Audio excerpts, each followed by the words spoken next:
Acércate a la contingencia nacional e internacional. Acá comienza Daniel Jadwe, el podcast.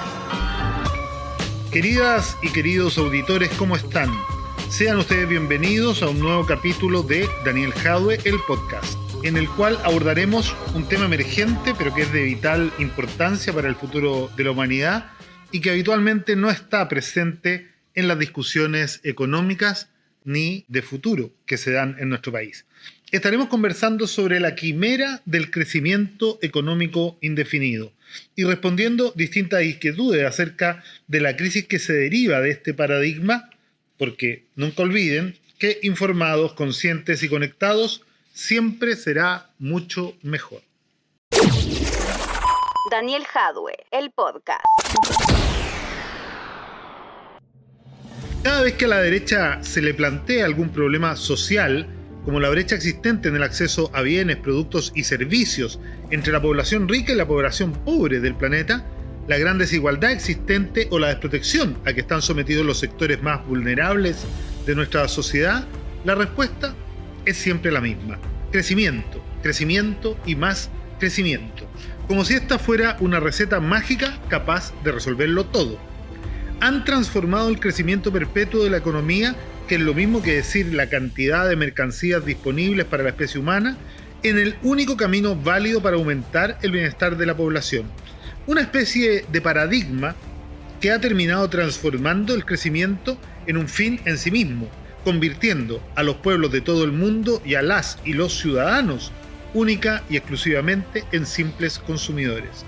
Este paradigma, sin embargo, choca con la cruda y dramática realidad de un planeta finito, que hace rato ya sobrepasó su capacidad de regeneración de todo aquello que destruye, contamina o depreda para asegurar el consumo, de la misma manera como ha sobrepasado su capacidad de absorber los residuos sólidos y líquidos que genera y que han terminado generando una degradación medioambiental sostenida y a este punto ya irreversible. Hemos olvidado que la naturaleza y todo lo que nos rodea constituye, en términos de Marx, nuestro cuerpo inorgánico, con el cual debemos permanecer en constante intercambio de materia y energía para no morir. Hemos olvidado que es la naturaleza y no el capital lo que nos permite reproducir nuestra existencia física y satisfacer nuestras necesidades tanto materiales como inmateriales. Y este olvido imperdonable nos ha impedido ver que todo lo que hacemos a nuestro cuerpo inorgánico, es decir, a la naturaleza, terminamos haciéndonoslo a nosotros mismos, por lo que la pérdida acelerada e irreversible de biodiversidad en cualquiera de sus formas es sin duda un crimen de lesa humanidad. Salvo para quienes prefieren no ver la crisis en curso, resulta evidente que para sostener el crecimiento de manera indefinida hay que promover el consumo sin fin, el derroche y la disminución de la vida útil de los productos, bienes y servicios. Hay que promover una cultura de lo desechable, supuestamente basada en una irrefrenable innovación tecnológica. Para sostener el consumo sin fin, que sostiene el crecimiento indefinido, hay que promover un amor irracional por lo nuevo, una cultura de la moda siempre cambiante y efímera. Hay que programar la obsolescencia de lo que producimos, pues la durabilidad es justamente lo contrario de lo que el consumo compulsivo y perenne necesita para asegurar el crecimiento indefinido. Hay que hacer crecer el mercado del lujo y a la vez el mercado masivo y desechable. El primero dirigido a ese pequeño porcentaje de familias que se benefician del modelo mucho más allá de su propia necesidad, y el segundo para las amplias masas trabajadoras que lo sostienen en la más ruda incertidumbre acerca del futuro, con miedo a enfermarse, a perder el trabajo, a no poder dar a los suyos una vida digna. Para asegurar el consumo sin fin que sostiene el crecimiento indefinido, hay que seguir construyendo más carreteras para aquellos que pueden pagarlas y que requieren acortar unos minutos sus tiempos de viaje para mejorar todo lo que sea posible su calidad de vida, mientras las carreteras que son necesarias para conectar localidades aisladas y llevar lo indispensable para una vida digna a cualquier parte del territorio seguirán esperando por no ser rentables para los dueños del capital. Tendremos que seguir construyendo oleoductos, gasoductos, tendidos eléctricos, puertos e hidrovías siempre y cuando sean un negocio para alguien o mejoren la vida de quienes pueden pagarlos.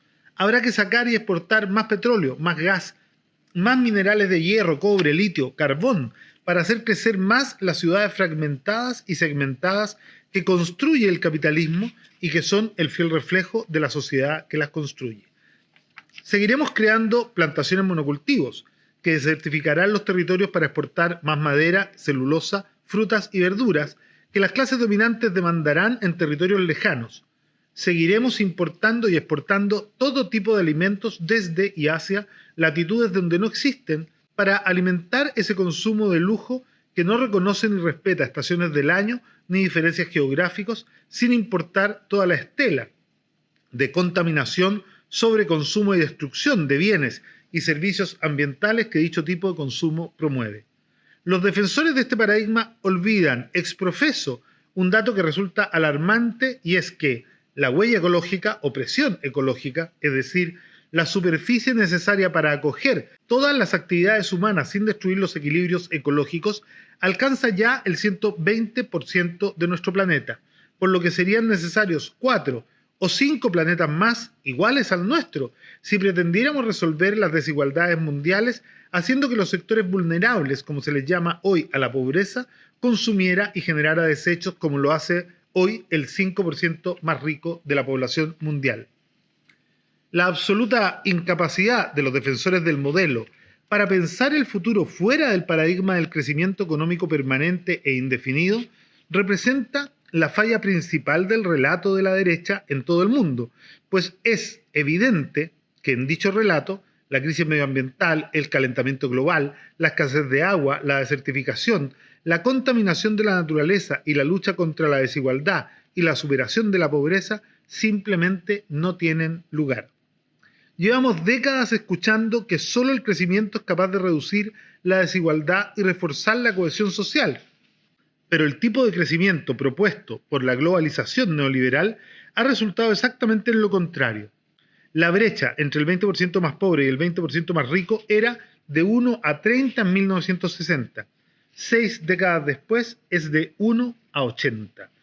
Nos han acostumbrado a hablar incluso en el lenguaje de la dominación, asumiendo que la crisis medioambiental es producto de la acción antrópica, lo que resulta solo en una media verdad, pues no son los sectores populares los que mantienen jardines de 5.000 metros cuadrados o superiores en un contexto de crisis hídrica, ni son los sectores vulnerables los que reemplazan los bosques nativos por plantaciones monocultivo de carácter forestal o agrícola. Tampoco son ellos los que viven en la opulencia y practican el derroche. No son ellos los que se alimentan de manjares y exquisiteces traídas de lejanas latitudes, ni son los que explotan la naturaleza más allá de su simple necesidad.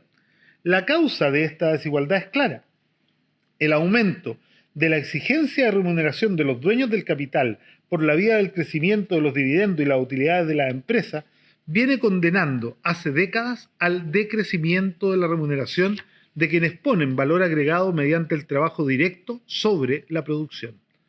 Este decrecimiento se expresó en el estancamiento de los salarios por una parte y en la reducción de las prestaciones sociales garantizadas por el Estado debido a la baja sostenida de los impuestos por otra. Lo anterior devino en una asimetría insoportable en las capacidades que ambas partes poseen de satisfacer sus necesidades básicas materiales e inmateriales, lo que se ve agravado por la existencia de numerosos tipos de trabajo que son un aporte fundamental para la reproducción de la vida de la especie y para la creación de riqueza y la satisfacción de las necesidades, pero que son invisibilizados por el capitalismo patriarcal, como son el trabajo doméstico, el de cuidados y el trabajo comunitario, con la excusa, a estas alturas inaceptable, de que estas labores no generarían valor agregado a la producción. Daniel Jadwe, el podcast. Hola Daniel, ¿cómo estás? Por acá Esteban, contento de ser parte de este espacio. Y bueno, a propósito de lo que se está discutiendo hoy día, mi pregunta es: ¿qué se hace con la automatización de los servicios? Porque está la duda de si se detienen los avances tecnológicos o se salvan los puestos de trabajo, si es que se puede complementar quizás y si es así, si es que es viable en el tiempo. Así que bueno, dejo esa duda y te mando un abrazo, que sigan las buenas gestiones ahí en Recoleta y que se puedan replicar en todo el país. Que estén muy bien. Esteban querido, voces tremendamente interesadas plantean a menudo que todo temor a este modo de producción se convierte casi en una aversión al salto tecnológico y en una aversión al desarrollo. Pero no es efectivo que nuestra postura proponga evitar el desarrollo. Más bien lo que propone es socializar los beneficios que trae ese salto tecnológico y ese desarrollo, porque efectivamente este va a implicar en el futuro una disminución de los puestos de trabajo, lo que debe resolverse acortando la jornada laboral de manera sistemática. Hoy día hay países de Europa que trabajan mucho menos de 40 horas semanales, de tal manera de ampliar la necesidad de más puestos de trabajo, y al mismo tiempo es necesario comenzar a visualizar, a reconocer y a remunerar los trabajos que nuestra sociedad capitalista y patriarcal no reconoce, como es el trabajo doméstico, el trabajo de cuidados y el trabajo comunitario. Nadie podría explicarnos por qué el trabajo doméstico hecho fuera de la casa propia tiene un valor en el mercado, pero hecho el mismo trabajo dentro de la casa propia, este no tiene ningún valor. Cuando uno se imagina un mundo en donde, lejos de querer trabajar más para ganar más, debemos empezar a luchar por trabajar menos para vivir mejor, estos tipos de trabajo van a ser cada día más importantes. Hola, mi nombre es Tamara Cataldo. Primero quería agradecerles por tener un espacio de discusión, de conversación. Es súper importante para nosotros los jóvenes el tener, ¿verdad?, espacios de comunicación que nos permitan debatir, escuchar ideas, sobre todo en los tiempos que vivimos donde se están haciendo reformas, donde hay cambios, hay vientos de cambio. Entonces es súper importante tener espacios donde podamos escuchar nuevas ideas, ¿verdad? Les quería hacer una pregunta. Una nueva constitución, ¿qué tan relevante es para este tipo de cambios, ya de lo que estamos conversando? ¿Qué tan necesario es para el planeta y para nuestra sociedad? Gracias. Efectivamente, Tamara, una nueva constitución puede definir la forma de relación entre los seres humanos y la naturaleza. Puede reconocer a la naturaleza como un sujeto de derechos equivalente a los derechos que nosotros exigimos para la especie humana, porque la relación sería de sujeto a sujeto y no de sujeto a objeto. Esto implicaría una mucho mayor protección a la biodiversidad y a la naturaleza en su conjunto, entendiéndola efectivamente como un cuerpo vivo que es nuestro cuerpo inorgánico. Esto permitiría además tipificar, por ejemplo, una serie de delitos medioambientales que hoy día son provocados por las empresas de manera irresponsable, atentando no solo contra la naturaleza, contra la biodiversidad, sino que además contra la capacidad de las distintas especies que viven en ella de reproducir su existencia y satisfacer sus necesidades. Por lo tanto, la nueva Constitución, esperamos todos, debe establecer a la naturaleza como un sujeto de derechos sociales. Esto además es coincidente con la incorporación de la cosmovisión de los pueblos originarios del territorio que habitamos y sería sin duda un salto adelante en la conformación del Estado plurinacional, intercultural y plurilingüe que estamos construyendo. Hola Daniel, ¿cómo estás? Mi nombre es Montserrat y me interesa hacerte la siguiente pregunta. ¿Cómo se podría acabar con las termoeléctricas y los combustibles fósiles que utiliza la industria minera y hacer un giro drástico y radical hacia las energías renovables? Eso, que estés muy bien, saludos.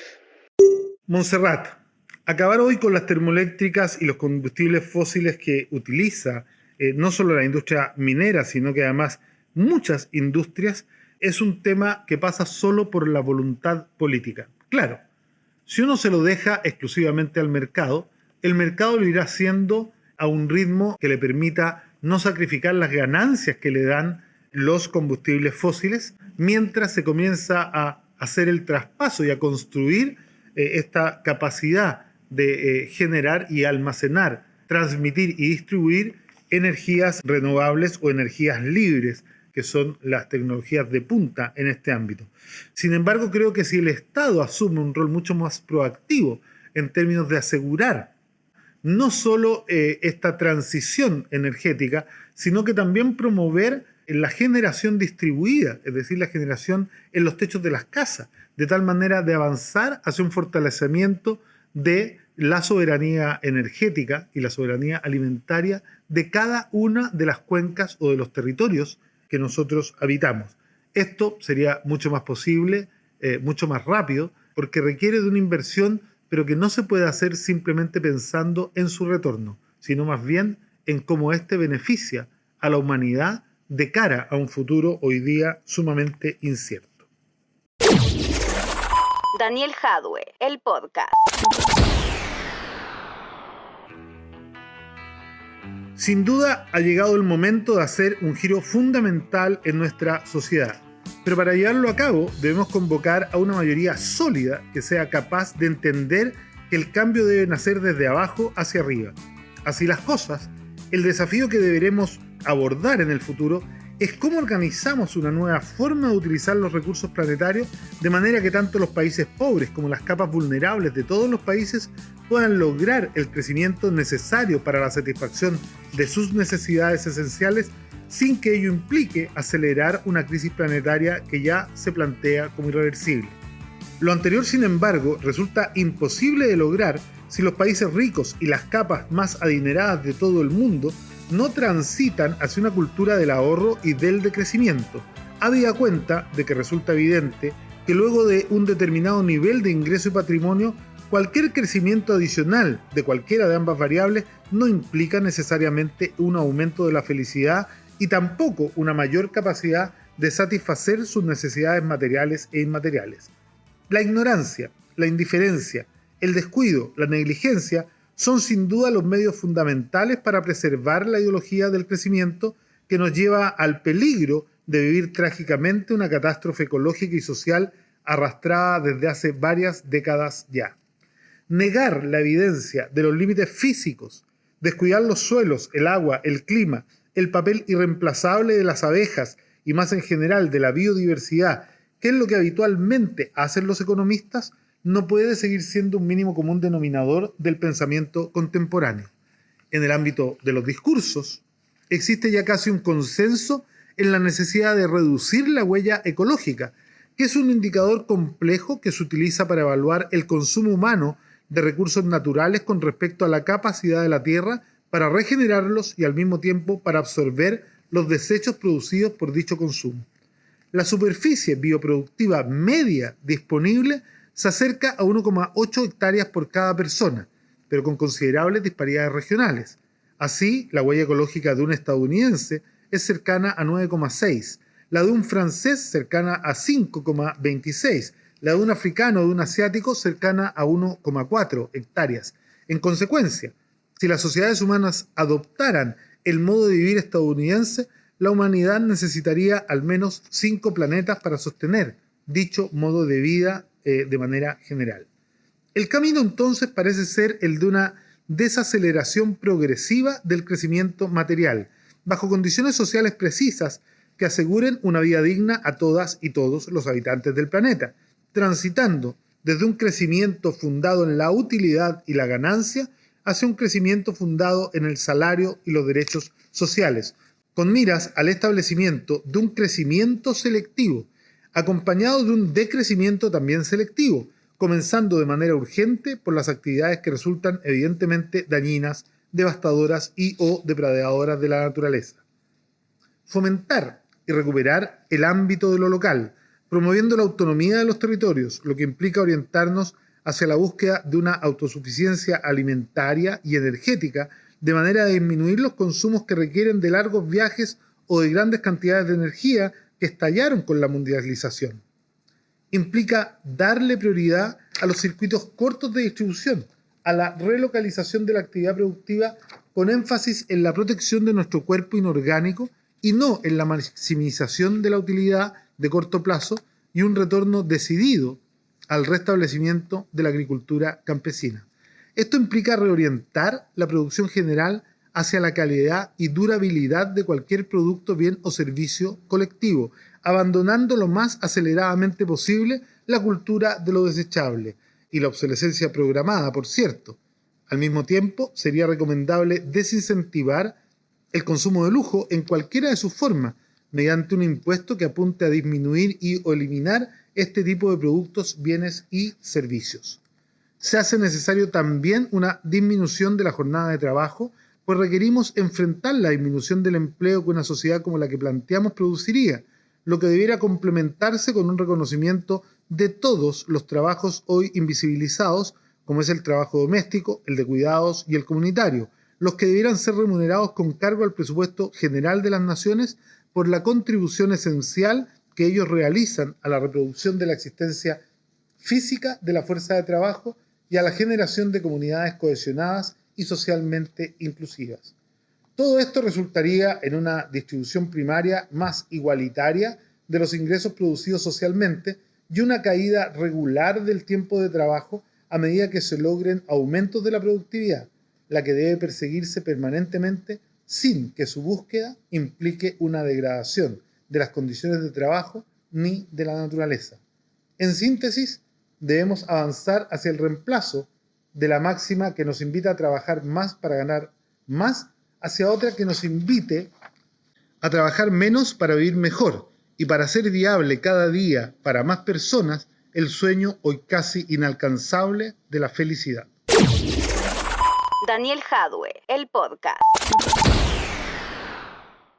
Bien amigos, nos despedimos con este interesante tema que debemos comenzar a instalar en nuestra sociedad.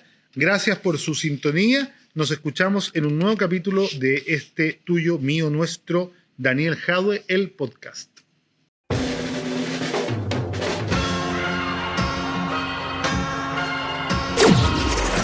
Esto fue Daniel Jadwe, el podcast. Recuerda seguirnos en nuestras redes sociales y compartir nuestro contenido. Nos encontramos en un próximo capítulo.